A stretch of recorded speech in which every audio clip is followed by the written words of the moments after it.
The lights hit hard. The studio was silent. 2 podiums. 1 nation watching. Across the table sat Donald Trump, hands gripping the edge like he was holding on to the country itself. Opposite him, Denzel Washington, calm, deliberate, unshakable. The moderator tried to introduce the segment, but no one was listening. Everyone could feel it, this wasn't a debate. It was an autopsy. Trump leaned forward first. The media doesn't talk about the real numbers, he barked. They don't tell you that I built the strongest economy in history. Denzel cut in, not loud. Not angry, just sharp. You didn't build strength, Donald. You built a storm, and we're all still cleaning up the wreckage. The audience froze. The air cracked like static. Trump smirked. Oh please, another Hollywood lecture. No, Denzel said, eyes locked. This isn't Hollywood. This is the country you left in pieces. The camera zoomed in. Denzel's voice didn't shake. For years later, our schools are broke, our streets are flooding, and the middle class is bleeding out. You built this mess, and now you want to pretend it's someone else's fault? A murmur rippled through the crowd. Even the moderator lowered his eyes. Trump's grin faded. His tone sharpened. Watch your mouth, Denzel. You're talking to a former president. Exactly, Denzel replied. Former. Because America had enough. The crowd erupted.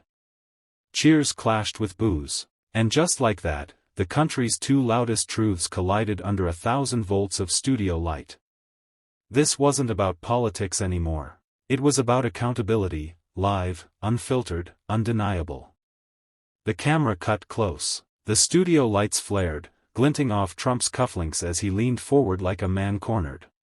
His grin was gone. His eyes, small and sharp, searched for a lifeline, but Denzel wasn't giving him one. You think you can lecture me? Trump snapped. You make movies. I built America.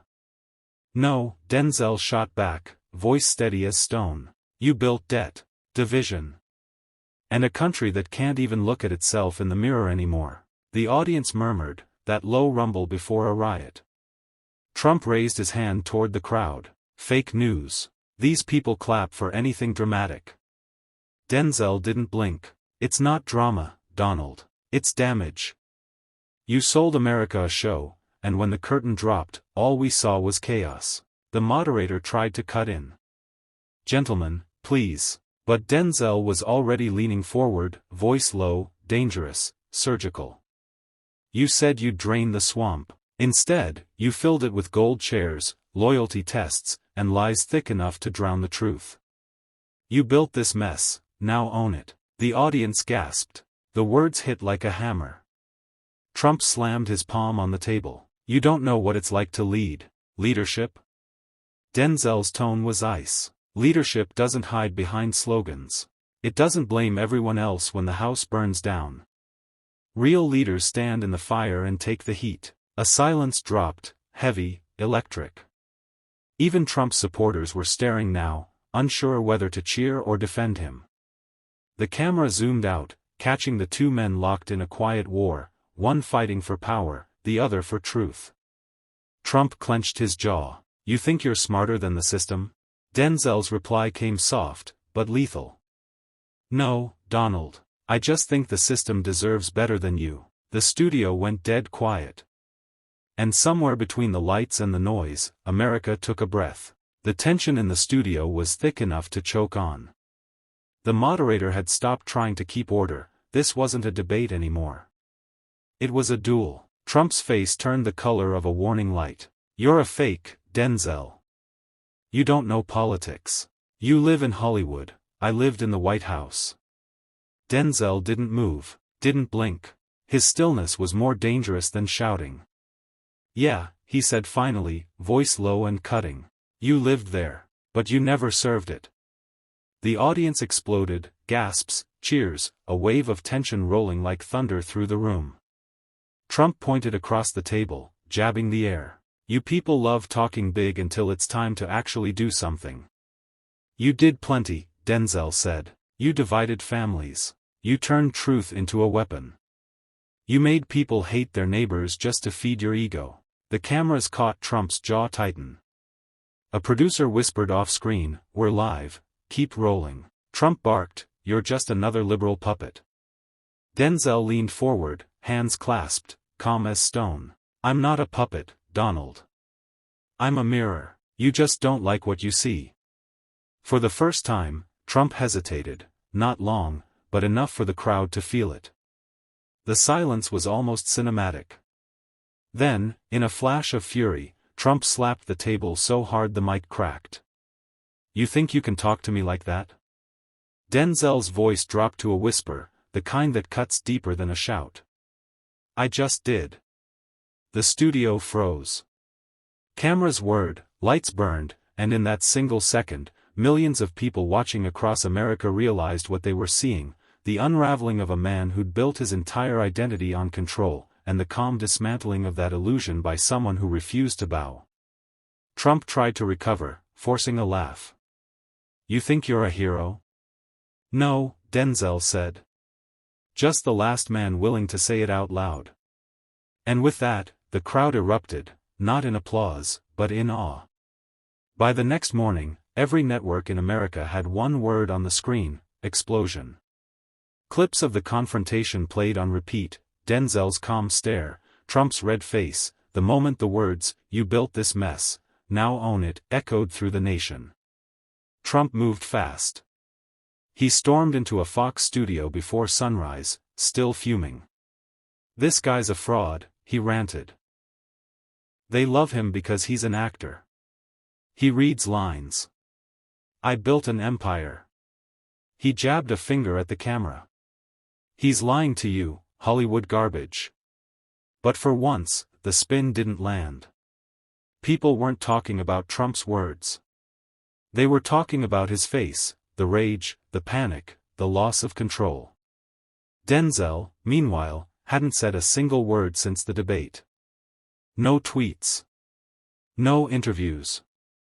No press statement. Just silence. And that silence burned. Cable anchors filled the air trying to decode it. Was he done? Was this the start of something bigger? Then, 3 days later, Denzel finally appeared, not in a studio, but at a community center in Detroit. No podium, no teleprompter, just a mic on a folding stand. "They keep asking why I didn't respond," he said, his voice calm but sharp. "You don't argue with fire, you let it burn itself out." The crowd leaned in. "I didn't come to debate a man. I came to remind a country, leadership isn't about noise, it's about accountability." He paused, scanning the crowd. "You can tweet your excuses. You can sell your slogans. But truth?" He tapped his chest. "Truth doesn't need a PR team." A woman shouted from the audience, "So what happens now?" Denzel smiled slightly. "Now," he said, "we start rebuilding what the lies destroyed." The line hit like a sermon. Within hours, it flooded social media. #RebuildTheTruth began trending across every platform. And somewhere in Mar-a-Lago, Trump slammed his phone on the desk. The more #RebuildTheTruth spread, the more Trump's world began to shrink. Every headline screamed his loss of control. Every late-night host replayed Denzel's line like it was scripture. Inside Mar-a-Lago, Trump raged. "Shut it down," he barked at his team. "Get Fox, get Newsmax, I don't care, this narrative dies today." His new advisor, a nervous 20-something with trembling hands, whispered, "Sir, trending topics can't just be deleted." "Then delete the people." Trump snapped, slamming his hand on the table. "I made the system. I can break it." But the system had already started breaking, and not in his favor. That night, an anonymous document hit every major news outlet at once: the Capitol Project files. Leaked emails. Secret memos. Meetings with donors. And Trump's name, on every page. Within an hour, the world knew, Trump's campaign had been quietly funneling millions into media partnerships designed to discredit opponents and silence critics. The leak was explosive. The media went into meltdown mode. CNN called it a digital Watergate. MSNBC labeled it a corruption blueprint. But what really detonated online was a single image, a black and white photo of Denzel, captioned simply, "He warned us." Trump stormed into a midnight press conference, red-faced, shouting into cameras, "Fake! Fake! Fake! I've never seen those files in my life." Then, a reporter called out from the crowd, "Mr. Trump, one of those emails was sent from your personal account last month." Trump froze. The silence was brutal. The next morning, Denzel finally broke his own silence, with a single post on X. "Truth doesn't leak. It resurfaces." It went viral instantly. And just like that, America wasn't asking if the leak was real. They were asking what else he was hiding. The world was spinning out of control, but Denzel moved like time was his ally. While Trump's team scrambled to bury the leak under deep state conspiracies and media lies, Denzel quietly agreed to one interview, the Atlantic special. No studio crowd. No stage. Just him, a chair, and the truth. The interviewer leaned in. "You've shaken up politics more than most politicians ever could. Are you trying to start something?" Denzel smiled faintly, the kind that carried both pain and purpose. "No," he said. "I'm trying to finish what others were too scared to start, accountability." The interviewer nodded. "Trump says you're just an actor looking for attention." Denzel chuckled softly. "Actors pretend, right? Then why is the performance coming from the man who once sat in the Oval Office?" That line alone hit the networks like lightning. Within minutes, it was clipped, captioned, and spreading across every feed in America. But the interview wasn't about insults. It was about reality. "People think power means never apologizing," Denzel said. "But that's not power, that's fear in a fancy suit. Real power is saying, 'I broke it. Now I'll fix it.'" He paused, eyes steady. "The only problem is, some people never learned how to fix anything. They just learned how to hide it." The interviewer looked stunned. "So you're saying Trump should take responsibility?" "I'm saying anyone who builds a fire should stop blaming the smoke." The clip aired that night. And the country froze. Even conservative stations couldn't ignore it. Fox ran it under the headline, "Denzel Speaks, and America Listens." Trump fired back on Truth Social 2 hours later. Washed-up actor trying to stay relevant. Sad. But this time, the insults didn't work. The country wasn't laughing anymore. It was thinking, Trump couldn't stand silence, especially Denzel's. The more calm and calculated Denzel stayed, the more unhinged Trump became. Behind closed doors, he gathered his most loyal advisors in a dim Mar-a-Lago conference room. "You want to win this?" he growled. "Then we don't fight the truth. We drown it." He pointed to a screen showing headlines, "Denzel Washington's interview breaks the internet." "Fine," he snapped. "Let's make America believe he's the fake. Leak something on him. Make it ugly." An aide hesitated. "Sir, he's clean. There's nothing to use." Trump's jaw tightened. "Then make something up. That's what PR's for." The next morning, social media exploded. A new hashtag appeared, #DenzelDeception. Anonymous sources claimed Denzel met with foreign donors before his speech, that he was planning a political takeover. The story spread fast. Click farms, troll accounts, talk shows, chaos. But Denzel didn't react. He waited. Then, 48 hours later, his team released a 2-minute video on his verified X account. It opened with Trump's own voice, a leaked recording from that same Mar-a-Lago meeting. "Make it ugly," Trump said. If there's no dirt, invent some. The internet stopped. Every feed. Every phone. Every anchor froze. Denzel appeared at the end of the video, sitting alone under a single spotlight. His voice low, unshaken. You can't bury the truth. It doesn't die. It waits, and it records. The clip shattered the internet. Hashtag Make It Ugly became a weapon, not against Denzel, but against Trump himself. Even longtime supporters started backing away. A headline from the Washington Post read, "Trump's words, Denzel's proof, the lie that ate itself." Trump had tried to play chess. But Denzel had been playing memory. The network billed it as the Great American Debate. Denzel versus Trump. Live. No filters. No scripts. Millions tuned in, not for politics, but for the collision. As the cameras rolled, the tension hit like static in the air. Trump came out swinging. "You think you're better than me, Denzel? You're just Hollywood pretending to be holy." Denzel didn't blink. "And you're pretending to be a leader," he said calmly. "Difference is, people die when your lines fail." The crowd gasped. The host froze.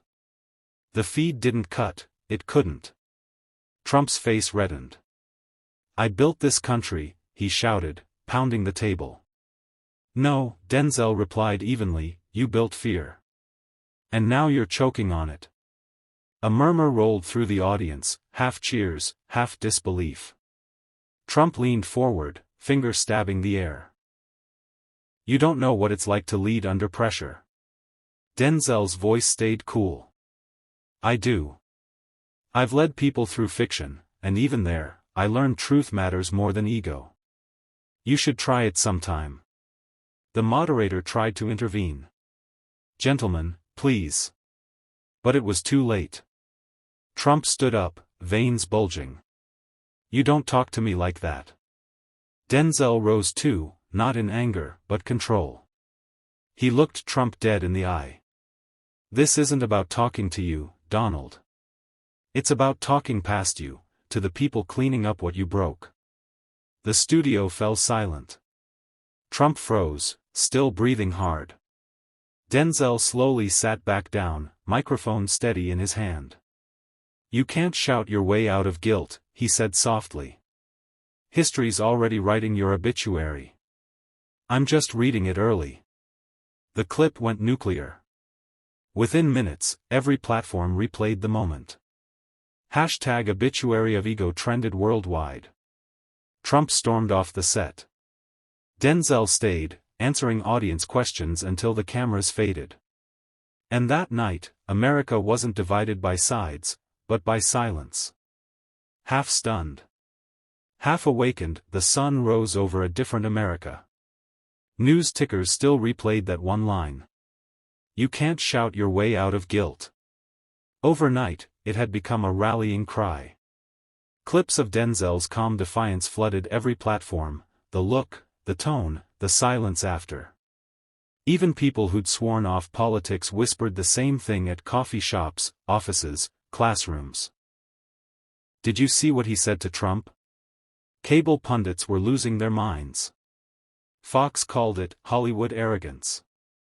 CNN called it a masterclass in composure. But online? Online was chaos and revelation. Hashtags collided, hashtag Denzel truth, hashtag obituary of ego, hashtag leadership is dead. Meanwhile, inside Trump Tower, panic brewed like wildfire. Campaign staff argued behind glass doors, voices muffled but desperate. "What do we even say? He made us look like fools." Trump's media chief slammed his phone down. "You don't fight calm with chaos. You can't win that." Upstairs, Trump was pacing, robe half open, hair untamed. "He's an actor," he barked. "He reads lines. I live them." But even he knew it, the optics were bad.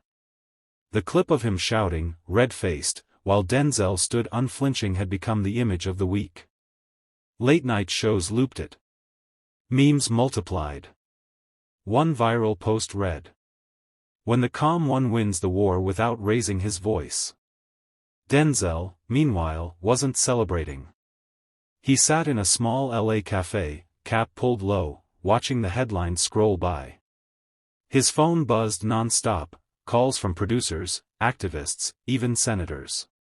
He ignored most of them. When a young waiter hesitated near his table, Denzel looked up. "Sir," the kid said quietly, "I watched the debate with my dad. He voted for Trump. But last night, he said maybe it's time to listen." Denzel smiled, not proud, just peaceful. "Then it was worth it," he said. "All of it." That moment wasn't just political. It was cultural. A reminder that truth, when spoken steady, can still break walls. It happened 3 nights later. Every major network cleared its schedule for a live national broadcast. Denzel Washington, One Nation, One Truth. No flashy intro. No applause. Just a dim stage, an American flag in the background, and Denzel walking slowly to the mic. He didn't speak like a politician. He spoke like a man who'd seen too much silence. "We've spent years arguing about who's right," he began, voice low but steady. "Maybe it's time we start asking what's true." The crowd, thousands in the hall, millions at home, fell into a rare quiet. He continued. "We've turned politics into theater. Anger into entertainment. Lies into currency. But leadership isn't about noise. It's about owning the damage you've done, and fixing it before the next sunrise." He paused, letting the weight settle.